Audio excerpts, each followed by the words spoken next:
धोधो कोसळणाऱ्या पावसाची ती काळ रात्र होती. पन्हाळ्याला सिद्धी जोहर नावाच्या अजगराने वेढा घातला होता. लाखांचा पोशिंदा पन्हाळ्यावर अडकला होता. योजना ठरली. 2 पालख्या तयार झाल्या. पन्हाळा व्याकुळ झाला होता. विशाळगडाच्या दिशेने मान वर करत जणू भवतालच्या परिसराला शांत राहण्याची विनंती करत होता. निघाले.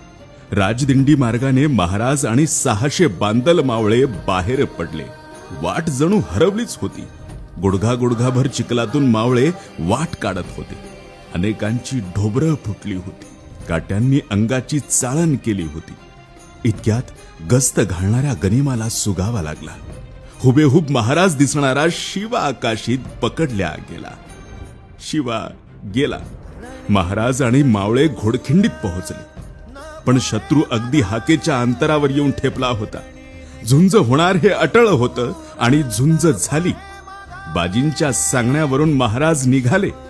300 ते 600 बांदल मावळे बाजींच्या नेतृत्वात 10,000 गनिमांशी रक्ताच्या शेवटच्या थेंबापर्यंत लढले. धोधो बरसणाऱ्या पावसात 52 वर्षाच्या बाजींची तलवार वाऱ्यासारखी फिरत होती. जखमांनी बाजींचे शरीर माखले होते. अंगात प्राण नव्हतेच, पण कान मात्र विशाळगडाकडे लागले होते. आवाज झाला. महाराज सुखरूप पोहोचले.